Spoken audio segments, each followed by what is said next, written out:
Hi అందరికీ. UPSC మామకి స్వాగతం.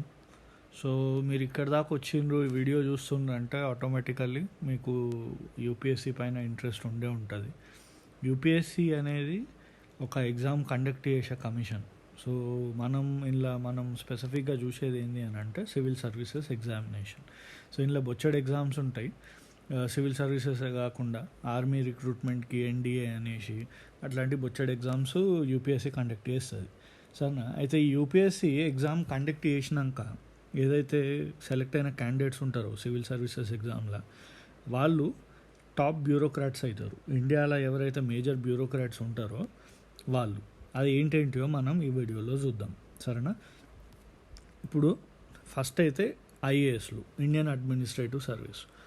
ఈ ఐఏఎస్లో ఎక్కువ శాతం డిస్ట్రిక్ట్ కలెక్టర్లు, మున్సిపల్ కమిషనర్లు, చీఫ్ సెక్రటరీలు, క్యాబినెట్ సెక్రటరీలు వీళ్ళు అందరికన్నా ఆల్మోస్ట్ ఈ బ్యూరోక్రసీలో కూడా అందరికన్నా పైన ఉన్న వాళ్ళు. సరేనా? నెక్స్ట్ వస్తారు ఇండియన్ ఫారిన్ సర్వీస్. ఈ ఇండియన్ ఫారిన్ సర్వీసెస్ ఎక్కువ శాతం ఫారిన్ కంట్రీస్ తోటి ఏదైతే లింక్స్ ఉంటాయో అంబాసిడర్స్ ఉంటారో, సరేనా, కన్సులేట్స్లలో, ఎంబసీస్లలో వర్క్ చేసేటోళ్ళు వీళ్ళు ఉంటారు, ఇండియన్ ఫారిన్ సర్వీస్ వాళ్ళు. సరేనా? మూడో వాళ్ళు వచ్చేసి ఇండియన్ పోలీస్ సర్వీస్. ఈ ఇండియన్ పోలీస్ సర్వీస్ మొత్తం పోలీస్లో ఉన్న ఎక్కువ శాతం బాస్ లెవెల్ అయితే ఉంటారో మేనేజ్మెంట్ లెవెల్లో వాళ్ళంతా వీళ్ళే ఉంటారు, ఐపీఎస్లు. మీరు సినిమాలలో చూస్తారు కదా. సో ఎక్కువ శాతం మీ డిస్ట్రిక్ట్ ఎస్పీలు కావచ్చు, మీ సిటీ కమిషనర్లు కావచ్చు, వీళ్ళందరూ ఈవెన్ టాపెస్ట్ డిఐజీలు కావచ్చు, వీళ్ళందరూ ఐపీఎస్లో ఉంటారు. అయితే ఇందులోకి వెళ్ళి ఇంకా వేరే సర్వీసెస్లకు కూడా డెప్యుటేషన్కి పోతారు చాలా ఐపీఎస్లు. సిబిఐ కావచ్చు, సిఐడి కావచ్చు. సరేనా? ఈవెన్ చాలామంది వేరే సర్వీసెస్లలో కూడా పోతారు. సరేనా? వీళ్ళు కూడా ఇంకా మేనేజ్మెంట్లకు కూడా వస్తారు చాలామంది స్టేట్ రికమెండేషన్ పైన. సరేనా? ఈ మూడు వచ్చేసి సో ఎక్కువ శాతం ఇవే ఎక్కువ ఆప్ట్ చేస్తారు. ఇందులో ఐఏఎస్ను ఐపీఎస్ వచ్చేసి ఆల్ ఇండియా సర్వీస్ అంటారు. ప్లస్ ఇంకొకటి ఉంటుంది ఇండియన్ ఫారెస్ట్ సర్వీస్ అనేసి. సరేనా? ఈ ఇండియన్ ఫారెస్ట్ సర్వీస్ కూడా ఈ ప్రిలిమినరీ ఎగ్జామ్ మీరైతే దీనికైతే రాస్తారో సేమ్ దీనికి కూడా ఉంటుంది. మెయిన్స్ కాస్త వేరే ఉంటుంది. సరేనా? ప్రాసెస్ మోరార్లెస్ సిమిలర్ అనిపిస్తుంది చాలా వరకు. వీటిని ఆల్ ఇండియా సర్వీసెస్ అంటారు. ఇండియన్ ఫారెస్ట్ సర్వీస్ యాక్చువల్గా అయితే గ్రూప్ ఏ సర్వీసే, బట్ దీనికి వాల్యూ ఎక్కువ కాబట్టి ఇందులో పెట్టేసిండ్రు. ఇక మిగతా ఇవి వచ్చేసి గ్రూప్ ఏ సర్వీసులు ఇక్కడ దాకా. ఇవి వచ్చేసి గ్రూప్ బి సర్వీసులు. సరేనా? అయితే audit service, civil account service, corporate law service, defence account service ఇవన్నీ ఉంటాయి. మీరు టైం దొరికినప్పుడు అట్లా టైంపాస్ కానప్పుడు ఒకసారి చూసుకోవచ్చు. ఐఆర్ఎస్ అంటారు, ఐఐఎస్ అంటారు, ఇవన్నీ ఇందులో ఉన్నాయి. నెక్స్ట్ వచ్చేసి ఇవి 3 గ్రూప్ బి సర్వీసులు. సరేనా? ఇంతకుముందు ఇండియన్ రైల్వే సర్వీసెస్ కూడా ఉండేవి, IRTS IRAS, accounts and traffic services. అవి మొన్న రీసెంట్గా తీసేసిండ్రు, లాస్ట్ ఇయర్ ఏమో తీసేసి రైల్వేస్కి సపరేట్గా మేము ఎగ్జామ్ పెట్టుకుంటాం ఇందులో వద్దు అనేసి తీసేసి వేరే దాంట్లో పెట్టేసిండ్రు. సో దానివల్ల ఇంకా వేకెన్సీస్ ఇంకా తగ్గిపోతూనే ఉన్నాయి. సరేనా? లాస్ట్ 3-4 ఇయర్స్ మనం ట్రెండ్ చూస్తే వేకెన్సీలు ఆటోమేటిక్గా తగ్గుకుంటూనే వస్తుంది. సరేనా? నెక్స్ట్ వచ్చేసి ఏజ్ లిమిట్ ఏంద్రా అని అంటే అన్రిజర్వ్డ్కి 21 నుంచి 32 మధ్యలో ఉండాలి. సో 21 అనేది లీస్ట్ లిమిట్ అందరికీ. 21 అనేది లీస్ట్ లిమిట్. సరేనా? 21 దాటి ఉండాలి. నెక్స్ట్ అన్రిజర్వ్డ్కి అయితే 32 అప్పర్ లిమిట్ ఉన్నది. 6 అటెంప్ట్స్ ఉన్నాయి వాళ్ళకి. సరేనా? 6 అటెంప్ట్స్ ఉన్నాయి. ఓబీసీలకి సేమ్ 21 లీస్ట్, అందరికీ 21. అయితే అప్పర్ లిమిట్ వచ్చేసి 35 ఇయర్స్, 3 ఇయర్స్ రిలాక్సేషన్ ఉన్నది. అటెంప్ట్స్ ఏమో 9 ఇచ్చిండ్రు. ఎస్సీ ఎస్టీ క్యాండిడేట్లకేమో 37 ఇయర్స్ అన్లిమిటెడ్ అటెంప్ట్స్. అయితే డిఫెన్స్లా చేసిన వాళ్ళు ఉంటారు కొంతమంది, యుద్ధంలో డిసేబుల్డ్ అయిన వాళ్ళు కావచ్చు, ఏమన్నా జరిగి డిసేబుల్ అయిన వాళ్ళు కావచ్చు. అట్లాంటి వాళ్ళకు కూడా కొద్దిగా రిలాక్సేషన్ ఉన్నది. అది మీరు దేనికి సంబంధించింది అనేది, అगर మీరు దీనికి సంబంధించింది అయితే మీరు చూసుకోండి. నెక్స్ట్ ఎక్స్ సర్వీస్ మెన్లు కూడా, అందులో కూడా 2 కేటగిరీలు ఉన్నాయి. ఇటు ఆఫీసర్లకు సపరేట్ ఇచ్చిండు, మళ్ళీ నాన్ కమిషన్డ్ను మిగతా వాళ్ళకి సపరేట్ ఇచ్చిండు. అది కూడా మీరు ఒకసారి చూసుకోండి మీకు సంబంధించింది అయితే. సరేనా? నెక్స్ట్ వచ్చేసి ఫిజికల్లీ మన హ్యాండిక్యాప్డ్ పీపుల్ బేసికల్లీ. సరేనా. సో ఎవరికైతే బెంచ్ మార్క్ డిసేబిలిటీ ఉంటుందో సో వాళ్ళకి ఓకే, సో వాళ్ళకి 10 years రిలాక్సేషన్ ఇచ్చారు. అండ్ 9 అటెంప్ట్స్ బేసికల్లీ ఎవరికైతే జనరల్ వీళ్ళు ఉన్నారో, అండ్ అన్లిమిటెడ్ ఏమో ఎస్సీ ఎస్టీ వాళ్ళకి. ఓకేనా. ఇంకా దీని క్వాలిఫికేషన్ ఏంది అని అంటే ఏదైనా డిగ్రీ చేసి ఉండాలి, ఏదైనా డిగ్రీ అయినా చేసి ఉండాలి, లేదా నువ్వు ఫైనల్ ఇయర్లో ఇక నువ్వు అందులో జాయిన్ అయ్యే ముందు నీ డిగ్రీ కాస్త నీ చేతుల్లో ఉండేటట్టు ఉండేది ఉంటే నువ్వు ఎడ్యుకేషనల్లీ క్వాలిఫైడ్ ఈ ఎగ్జామ్కి. సరేనా. అయితే ఈ ఎగ్జామ్ బేసికల్లీ ఎట్లుంటుంది అనేది మనం చూద్దాం. సరేనా. అందరికీ మ్యాక్సిమం తెలుసు ఈ విషయం ఏంటిదా అనేది, బట్ ఎవరికైతే తెలియదో, నేను ఫస్ట్ టైం ఏంటిది అసలు ఎట్లా రాద్దాము ఇది ఏంటిది అనేది అనుకుంటున్నారో వాళ్ళ కోసం ఇది. సరేనా. అయితే ఎగ్జామ్లో 2 పార్ట్లు ఉంటాయి. సరేనా. 2 పార్ట్లల్లో ఒకటేమో ప్రిలిమ్స్ అని ఉంటుంది, ఒకటేమో మెయిన్స్ అని ఉంటుంది. సరేనా. ఈ ప్రిలిమ్స్లో 2 పేపర్లు ఉంటాయి, పేపర్ 1, పేపర్ 2. ఈ పేపర్ 1 వచ్చేసి పొద్దున పూట ఉంటుంది. సరేనా. ఇది మెయిన్ పేపర్. పేపర్ 2 ఏమో సీసాట్ అంటారు. బేసికల్లీ ఇందులో మ్యాథమెటిక్స్, లాజికల్ రీజనింగ్ ఇవన్నీ ఇందులో ఉంటాయి. ఇదేమో ఓన్లీ క్వాలిఫైయింగ్ పేపర్ ఉంటుంది.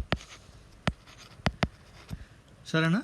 ఇదేమో దీని మార్క్స్ని బట్టి, మీ కట్ ఆఫ్ని బట్టి దీంతో డిసైడ్ అయ్యేది. ఇది మాత్రం క్వాలిఫైయింగ్గా ఉంటుంది, ఇంగ్లీష్ ఉంటుంది, లాజికల్ రీజనింగ్ ఉంటుంది. అయితే ఇది ఇంతకుముందు కొద్దిగా ఈజీ అనిపించేది, ఇప్పుడు ఇంకా టఫ్ అయిపోతుంది. చాలా ఇంట్లో పాస్ అయినోడు కూడా ఇంట్లో పాస్ అవుతలేడు, అర్థమైంది. ఇంట్లో పాస్ అవుతా అనుకున్నోడు కూడా ఇంట్లో పాస్ అవుతలేడు. దానివల్ల ఆయన ఎగ్జామ్ మొత్తం పోతుంది. ఈ పేపర్ కరెక్షన్ అయినాక నువ్వు క్వాలిఫై అయ్యేదని ఈ పేపర్ కరెక్ట్ అవుతుంది. సో ఇది కూడా అంతే ఇంపార్టెంట్. సో మనం అగర్ వీక్ ఉన్నాం, మనకు మ్యాథమెటిక్స్ బ్యాక్గ్రౌండ్ లేదు ఎక్కువ అని అనిపిస్తే మనం దీనిపైన కూడా కొద్ది గొప్ప కాన్సన్ట్రేట్ చేయాలి. సరేనా. ఈ పేపర్ 1 సిలబస్ ఏంటిది, బేసిక్గా హిస్టరీ, జియోగ్రఫీ ఏవైతే ఉన్నాయో మేజర్ సబ్జెక్టులన్నీ అవన్నీ ఇందులో వస్తాయి. అవి ఏంటి మనం ముంగట చూస్తాం. సరేనా. నెక్స్ట్ వచ్చేసి మెయిన్స్లో కూడా 2 స్టేజ్లు ఉంటుంది. ఒకటేమో నార్మల్ ఎగ్జామ్ ఉంటుంది, 9 పేపర్ల ఎగ్జామ్ ఉంటుంది. సరేనా.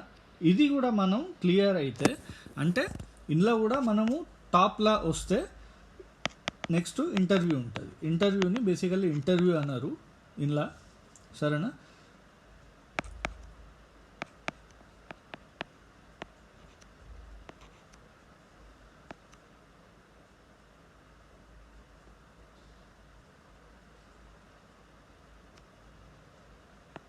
సరేనా. ఈ ఎగ్జామ్ కాస్త 9 పేపర్లు ఉంటాయి. ఈ 9 పేపర్లు ఏంటి అనేది నేను చెప్తా. ఈ ఇంటర్వ్యూ ఏంటిది, ఈ ఇంటర్వ్యూ మార్క్స్ ఏంటిది, ఇందులో మనం పాస్ అయితే ఇంట్లోకి వస్తామా, లేకపోతే ఇందులో మనం అన్ని పేపర్లలో క్వాలిఫై కావాలా ఏందా అనేది మనం ముందు చూస్తాం. సరేనా. First mains exam. ఇప్పుడు మనం ఇందులో 2 పేపర్లు అనుకున్నాం, ఇదైతే క్లియర్. ఈ 9 పేపర్లు ఏంటిదో మనం చూద్దాం. సరేనా. పేపర్ 1 వచ్చేసి ఏదైనా ఒక ఇండియన్ లాంగ్వేజ్. సరేనా. ఇండియన్ లాంగ్వేజ్ మీద పేపర్. అది ఏంటిది, మీకు ఏ లాంగ్వేజ్ అనేది మీరు కావాలంటే దీన్ని ఒఫీషియల్ నోటిఫికేషన్లో చూసుకోండి. సరేనా. నెక్స్ట్ వచ్చేసి సెకండ్ పేపరు ఇంగ్లీష్ ఉంటుంది, మ్యాండేటరీ. సరేనా. ఇవి 2 క్వాలిఫైయింగ్ పేపర్లు. ఇందులో నీకు ఎన్ని మార్క్స్ వస్తాయి అనేది అక్కర్లేదు, నువ్వు క్వాలిఫై మాత్రం కావాలి. సరేనా. నెక్స్ట్ వచ్చేసి మార్క్స్ మనకు కౌంట్ అయ్యే మార్క్స్. పేపర్ 1 వచ్చేసి ఎస్ఏ. సరేనా. ఎస్ఏ ఉంటుంది మనకు. ఎట్లా అంటే మనం దీనిపైన బాగా ప్రాక్టీస్ చేయాలి. మెయిన్స్ స్పెసిఫికల్లీ బాగా మంచి ప్రాక్టీస్ ఉంటేనే మనకు క్లియర్ అవుతుంది. సరేనా. ఎస్ఏ. సరేనా. పేపర్ 2 వచ్చేసి జనరల్ స్టడీస్ 1, దీన్ని GS1 అంటారు. ఇందులో ఎక్కువ శాతం హిస్టరీ, జియోగ్రఫీ, ఇండియన్ హెరిటేజ్. సరేనా. దీనిపైన జనరల్ స్టడీస్ 1 ఉంటుంది. అగర్ మీకు ఇంకా బాగా డీటెయిల్గా ప్రతి సబ్జెక్ట్ బాగా డీటెయిల్గా ఏమేమి సిలబస్ ఉంది అని అంటే మీరు నోటిఫికేషన్ ఓపెన్ చేసుకోండి. లాస్ట్ ఇయర్ నోటిఫికేషన్ ఓపెన్ చేసుకున్నా మీకు ప్రతి డీటెయిల్ ఉంటుంది. సరేనా. నెక్స్ట్ వచ్చేసి పేపర్ 3 జనరల్ స్టడీస్ 2.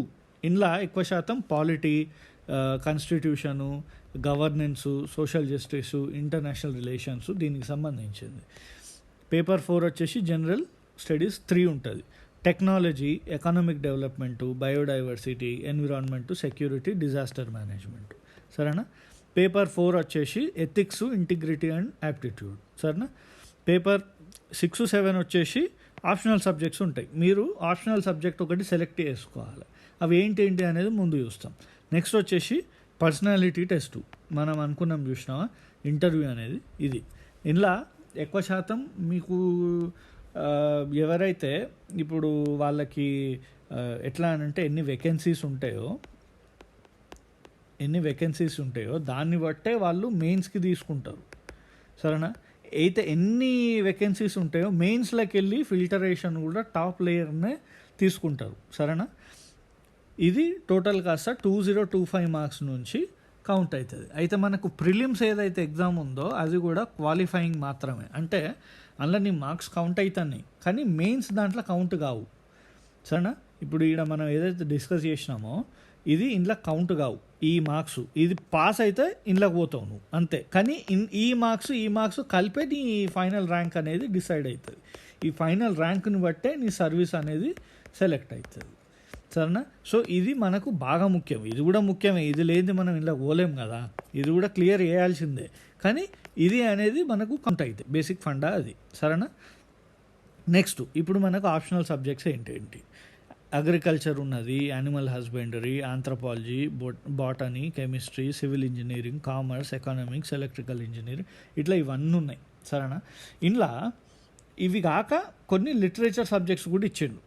వీటి లిటరేచర్ కూడా మనం ప్రిపేర్ అయితే రాసుకోవచ్చు, వీటి లిటరేచర్ కూడా. అయితే ఎక్కువ శాతం ఏదైతే మనం గ్రాడ్యుయేషన్ చేస్తామో అదైతే మనకు ఆల్రెడీ మనం కొద్ది గొప్ప చదువుంటాం కాబట్టి దానిపైనే చాలామంది ఆప్షనల్ తీసుకుంటారు. అగర్ మనకు అట్లా కాదు, నాకు అది ఇప్పుడు ఫర్ ఎగ్జాంపుల్ కొంతమంది ఉంటారు, నేను మెకానికల్ ఇంజనీరింగ్ చేసిన, సరేనా, నాకు మెకానికల్ ఇంజనీరింగ్ నేను ఏదో పాస్ అయిదాం అన్నట్టుగా చదివినా, ఇప్పుడు నాకు అది దాన్నే మళ్ళీ ఆప్షనల్గా రాయాలంటే నా వల్ల కాదు, నాకు సాత కాదు. నేనేం చేస్తాను, నాకు ఏదన్నా ఈజీగా అనిపించేది తీసుకుంటా, సరేనా, లేకపోతే ఏదైతే ఇంట్రెస్ట్ ఉన్నదనేది తీసుకుంటా. అయితే ఈ ఆప్షనల్ అనేది గేమ్ చేంజర్ అవుతుంది. సరేనా? ఏదైతే ఆప్షనల్ సబ్జెక్ట్ సెలెక్ట్ చేసుకుంటామో అందులో మనం కొద్ది గొప్ప మంచిగా చదువు ఉండాలి, అంటే మనకు ఇంట్రెస్ట్ ఉండాలి, మనము ఒక 6 నెలల్లో మనం చదవగలుగుతాం అనే ఒక కాన్ఫిడెన్స్ అనేది క్రియేట్ కాగలిగితేనే మనం ఆప్షనల్ తీసుకోవాలి. ఎందుకనంటే ఈ ఆప్షనల్ మార్క్స్ ఇప్పుడు మిగతా GS1, 2, 3, 4 ఏవైతే ఉన్నాయో మోరార్లెస్ అందరికీ కొద్ది గొప్ప సేమే వస్తాయి మార్కులు. అయితే ఈ ఆప్షనల్లోనే బాగా తేడా కొడుతుంది. మంచిగా ఈ ఆప్షనల్ గట్టిగా ప్రిపేర్ అయినోడు బాగా కొడతాడు, ఈ ఆప్షనల్ కొద్దిగా అటు ఇటు ప్రిపేర్ అయిన దగ్గర మార్క్స్ పోతాయి, అక్కడనే సగం మంది మధ్యలో డిఫరెన్సెస్ వచ్చేస్తాయి. అయితే ఇప్పుడు టాప్ వచ్చినోడు కూడా మెయిన్స్లోకి వెళ్ళి ఇంటర్వ్యూకి పోయినోడే, అయితే లాస్ట్ మార్క్స్ వచ్చినోడు కూడా మెయిన్స్లోకి వెళ్ళి ఇంటర్వ్యూకి పోయినోడే. బట్ వానికి తెలియదు, ఇంటర్వ్యూ చేసుకునేటప్పుడు వానికి తెలియదు మా మెయిన్స్లో ఎన్ని వచ్చినాయి అనేది. అర్థమైందా? అయితే ఈ మన మెయిన్స్లో ఆప్షనల్ ఈ GS1 ఈ పేపర్లు ఏవైతే ఉన్నాయో అవి కరెక్ట్గా మనం చదివితేనే ఇంటర్వ్యూ కూడా మనకు కొద్దిగా ఈజీ అయిపోతుంది. అర్థమైందా? ఈ మార్క్స్ మనకి ఎలా యాడ్ అవుతాయి కాబట్టి ఇంటర్వ్యూలో కొద్దిగా అటు ఇటు వచ్చినా కానీ మనం సెలెక్ట్ అయ్యే ఛాన్సెస్ పెరుగుతాయి. సరేనా? ప్రిలిమ్స్ ఎగ్జామ్ ఏంటిది? ప్రిలిమ్స్ ఎగ్జాము బేసికల్లీ మనం గుండాలు పెడతాం చూసిండ్రా, ఆబ్జెక్టివ్ టైప్ పేపర్. సరేనా? అందులో 100 క్వశ్చన్స్ ఉంటాయి, 2 పేపర్లలో 100 క్వశ్చన్స్. అంటే యూజువల్లీ CSAT పేపర్లో ఇప్పుడు 80 క్వశ్చన్స్ వేసేసిండ్రు, 100 క్వశ్చన్స్ ఉంటాయి యూజువల్గా. అయితే ప్రతి క్వశ్చన్ 2 మార్క్స్ క్యారీ చేస్తుంది అండ్ నెగిటివ్ మార్కింగ్ కూడా ఉంటుంది. సరేనా? అయితే ఇందులో ఏంటిది, current events of national and international importance. అంటే ఈడ CA ఒకటే మాటల కరెంట్ అఫైర్స్ అన్నీ. అయితే UPSCకి కరెంట్ అఫైర్స్ అనేది ఎక్కువ శాతం 1 to 1.5 years, ఈవెన్ 2 years కూడా అడుగుతాడు. బట్ మీరు దానిపైన ఎక్కువ టైం వేస్ట్ చేసుకొని అందులోకెళ్ళి ఏదో ఒక్క క్వశ్చన్ వచ్చి దాన్ని రాసుకునే కంటే మీరు వీటిపైన ఎక్కువ కాన్సన్ట్రేట్ చేసుకున్నాడు నయం. సరేనా? Next history of Indian national movement. ఇక హిస్టరీ ఆఫ్ ఇండియా అంటే ఇక పాతకాలం నుంచి ఇక స్టార్టింగ్ నుంచి ప్రతి ఒక్కటి మనం డీటెయిల్గా తెలవాల్సిందే. సరేనా? Indian and world Geography, Indian polity and governance, economic and social development, general issues on environmental ecology and climate change, general science. అయితే ఇప్పుడు పేపర్ ఎట్లా అయిపోయింది అని అంటే పలానా పుస్తకం చదివితే అయిపోతుంది అన్న టైప్లో లేదు ఇప్పుడు మనకు, స్పెసిఫికలీ సివిల్ సర్వీసెస్ ఎగ్జామ్లో. ఇంతకుముందు ఎట్లుండేది అంటే 4 పుస్తకాలు ఉండేవి, అవే చదివితే ఎంతో కొత్త మనం పాస్ అయ్యేటోళ్ళం. బట్ ఇప్పుడు ఎట్లున్నది అని అంటే ఎక్కడి నుంచైనా అడుగుతాడు. సో మనం కూడా ఎట్లుండాలి అని అంటే ప్రతి డీటెయిల్ని మనం చూసుకుంటూ ఉండాలి. సరేనా? ప్రతి జరిగేదాన్ని న్యూస్ చూడాలి, న్యూస్ పేపర్ డైలీ చదవాలి, అట్లీస్ట్ ఒక న్యూస్ పేపర్ హిందూ కానీ ఇండియన్ ఎక్స్ప్రెస్ కానీ ఖచ్చితంగా చదవాలి. ఇక న్యూస్ పేపర్ చదవమన్నా అని సినిమా న్యూస్ పేపర్ తీసుకొని ఈనాడులో సినిమా పేపర్లో ఏమొచ్చింది అనేది కాదు, అర్థమైందా? హిందూ న్యూస్ పేపర్ తీసుకోవాలి. మనకు సిలబస్ మనం ఇచ్చినాం కదా, ఇప్పుడు ఈ ముంగట సిలబస్ ఉన్నది, ఇది గట్టిగా మనం గుర్తుపెట్టుకోవాలి. దీని ప్రకారంగా మనం న్యూస్ పేపర్ చదువుకోవాలి, ఏది దేనికి సంబంధించింది. ఇప్పుడు ఫర్ ఎగ్జాంపుల్ ఏదో ఆర్టికల్ 15 గురించి ఏదో వచ్చింది, సరేనా? లేకపోతే ఏదో ఎమర్జెన్సీ గురించి ఏదో న్యూస్ పేపర్లలో చిన్న ఎడిటోరియల్ వచ్చింది, అది మనం లింక్ చేసుకోవాలి, అది ఇండియన్ పాలిటీకి సంబంధించింది అనేసి, అర్థమైందా? లేకపోతే ఏదో రాస్తాడు ఇట్లా బియ్యం ధరలు పెరుగుతున్నాయి, లేకపోతే పప్పుల ధరలు పెరుగుతున్నాయి, అది మనకు దేనికి సంబంధించింది? ఎకానమీకి సంబంధించింది. సో అది మనం లింక్ చేసుకోవాలి, అప్పుడు మనకు కరెక్ట్గా అర్థమవుతుంది. అప్పుడు మనం దీనికి కరెక్ట్గా ప్రిపేర్ కాగలుగుతాం. ఇప్పుడు అడిగే క్వశ్చన్లు కూడా ఎట్లున్నాయని అంటే, ఇప్పుడు జియోగ్రఫీ ఉన్నది, అట్టే జియోగ్రఫీలోకి వెళ్ళి క్వశ్చన్ అడిగాడు, ఆ జియోగ్రఫీని కరెంట్ అఫైర్స్ తోటి లింక్ చేస్తాడు, ఆ టైప్ ఆఫ్ క్వశ్చన్ అడుగుతాడు. సో మనం వెల్ ప్రిపేర్డ్గా రెండు దిక్కుల, ఇటు స్టాటిక్ అటు కరెంట్ అఫైర్స్ రెండు ప్రిపేర్ అయితేనే మనం పాస్ కాగలుగుతాం, సరేనా? ప్రిలిమ్స్ అయితే. మెయిన్స్ అయితే ఇక మనం ప్రతి డీటెయిల్గా మనం చూసుకుంటూ పోవాలి ప్రతి విషయం. ఇప్పుడు అందుకనే నేను ఏమంటున్నా, స్టార్టింగ్ నుంచే న్యూస్ పేపర్, ప్రతిరోజు న్యూస్ పేపర్ చదవాలి, ఒక్క న్యూస్ పేపర్ ఖచ్చితంగా చదవాలి. ఒక న్యూస్ పేపర్ చదివినాక మనకు మంత్లీ ఈ విజన్ ఐఏఎస్ కానీ లేకపోతే ఇన్సైట్స్ ఐఏఎస్ కానీ ఇట్లాంటివి చాలా వస్తాయి, ఎడిటోరియల్స్ మన ఇవన్నీ ఎక్స్ట్రాక్ట్ చేసేసి ఒక ఎవ్రీ మంత్ ఒక చిన్న బులెటిన్ లాగిస్తారు, ఇప్పుడు జూలై కరెంట్ అఫైర్స్ అనేసి. సో దాంతోపాటు మనం ఇవి లింక్ చేసుకోవాలి, ఇవి రెండు కలిపేసుకుంటే మ్యాగజైన్, ఇవి రెండు చేసుకుంటే మనం కొద్ది గొప్ప చేయగలుగుతాం. ఇది లేకుండా నేను లేదు ఇది ఒక్కటే చేసుకుంటా అంటే అది వర్కౌట్ కాదు, ముందే చెప్తాను. అది ఇక మీరు ఇంత టైం వేస్ట్ చేసుకొని అది చదువంతా వేస్ట్, సరేనా? ఇవి రెండు కవర్ చేసుకోవాలి, సరేనా? ఇప్పుడు 3 రకాల మనుషులు ఉన్నారు మన దాంట్లో, ఇప్పుడు యూపీఎస్సీ ప్రిపేర్ అయ్యే దాంట్లో. ఒకనికేమో మొత్తానికి ఏం తెలియదు, సరేనా? జీరోలు ఉన్నాడు. ఇప్పుడు ఒకడేంది మధ్యలో ఉన్నాడు, మధ్యలో అని అంటే ఆయనకి వచ్చు, చదువుతాడు, ఇంకొద్దిగా చదవాలి. కొంతమంది డబుల్ స్టార్లు ఉంటారు, అంటే వానికి తెలుసు కానీ ఏదో లక్ బాగాలేకనో ఏదో జరిగో క్లియర్ కాలేదు, నెక్స్ట్ అటెంప్ట్ ఇస్తాడు. అంటే ఇప్పుడు ఈ ఎగ్జామ్ కూడా అంత ఈజీ కాదు, సరేనా? ఇప్పుడు 10 లక్షల మంది అప్లై చేస్తే అందులోకి వెళ్ళి సెలెక్ట్ అయ్యేది మా అంటే 600-700 మంది. సో దాన్ని బట్టి మీరు ఎస్టిమేట్ వేసుకోండి ఒకరికి ఎంతమంది పోటీ ఉన్నారు అనేది, సరేనా? సో ఈడ కూడా బాగా మొత్తం వచ్చినోడు కూడా ఎగ్జామ్ పాస్ అవుతాడనే గ్యారంటీ లేదు, అర్థమైందా? సో వాడు కూడా ఇవే కవర్ చేసుకుంటూ ఉంటాడు, అర్థమైందా? సో మీరు అగర్ ఇక్కడ ఉన్నారంటే ఈ పొజిషన్కి వచ్చేదాకా మీరు ఎంత కష్టపడాలి, ఈ పొజిషన్ నుంచి సెలెక్షన్కి పోయే టైం ఎంత కష్టపడాలి అనేది మీరు చూసుకోవాలి, సరేనా? సెకండ్ పేపర్ వచ్చేసి ఇది క్వాలిఫైయింగ్ పేపర్, సరేనా? కాంప్రిహెన్షన్ ఉంటుంది, ఇంగ్లీష్ ఉంటుంది, లాజికల్ రీజనింగ్ ఉంటుంది, skills, communication skills, logical reasoning, decision making, general ability, basic numeracy. ఇట్లా ఇస్తాను కానీ ఇప్పుడు కొద్దిగా టఫ్నెస్ పెరిగింది, సరేనా? ఇట్లా ర్యాండమ్గా ఇస్తాడు, క్లాస్ 10th లెవెల్ అంటాడు కానీ పేపర్ కొద్దిగా టఫ్నెస్ పెరిగింది. ఇంట్లో చాలామంది ఫెయిల్ అయిన వాళ్ళు ఉన్నారు, ఆ పేపర్ 1 నేను క్లియర్ అవుతా ఇది ఫెయిల్ అవుతా అన్న వాళ్ళు కూడా చాలామంది ఉన్నారు, మనకు బాగా తెలిసిన వాళ్ళు కూడా, అర్థమైందా? సో మీరు దీనిపైన కూడా కొద్ది గొప్ప కాన్సన్ట్రేట్ చేయాలి. స్పెసిఫికల్లీ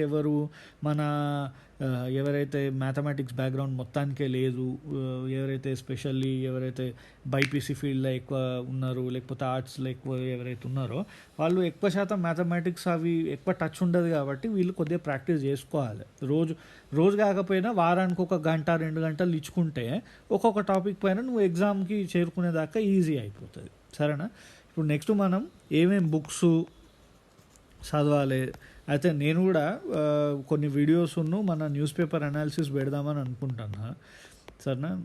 డైలీ న్యూస్ పేపర్లో ఏం చదవాలి ఏంటిది అనేది, ఈ బుక్స్ ఏమేమి బుక్స్ చదవాలి అనేది నేను పెడతాను, సరేనా? దాంతో మనం స్టార్ట్ చేద్దాం, ఓకేనా? చలో మరి, థ్యాంక్ యూ.